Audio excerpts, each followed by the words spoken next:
हेलिकप्टरबाट पुरै उद्धार गरिरहनु भएको मान्छे हेर्नु कति धेरै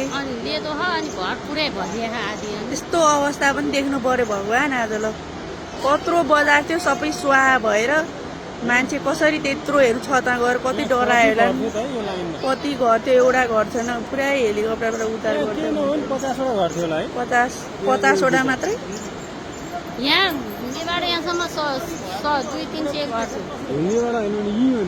यति मात्र थियो 50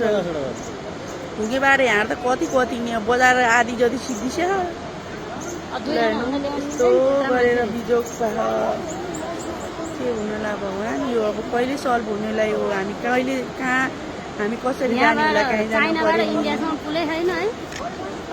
चाइनादेखि इन्डियासम्म कुनै पुल छैन खोलाको हेर्नु यसरी उद्धार गर्दैछ हेलिकप्टरले कसरी बस्नु भयो होला हेर्नु त ल त्यत्रो खोला आयो भने त्यो बिचो छतमा गएर कति डर लाग्यो होला बिचरा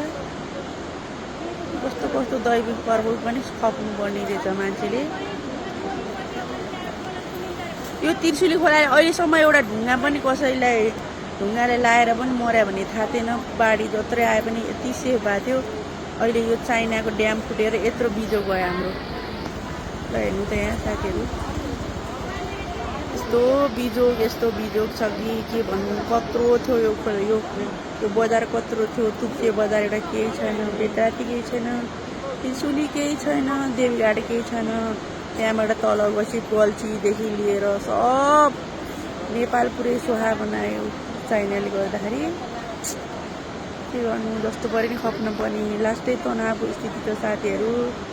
उहाँको हालत लास्टै तनाव छ लास्टै कहीँबाट आवाज गर्ने छैन यदि कोही मान्छे बिरामी भएर भन्यो भने अब लास्टै हुने मर्ने बाहेक केही उपाय छैन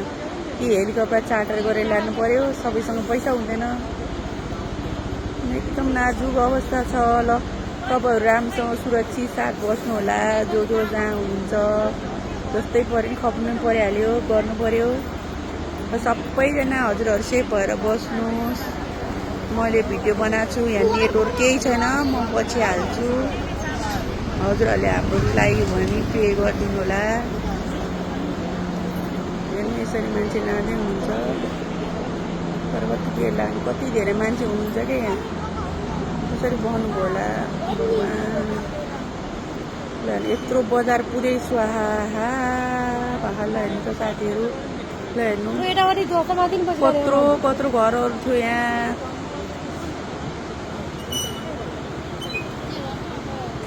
कत्रो बजार थियो लास्टै तनाव छ साथीहरू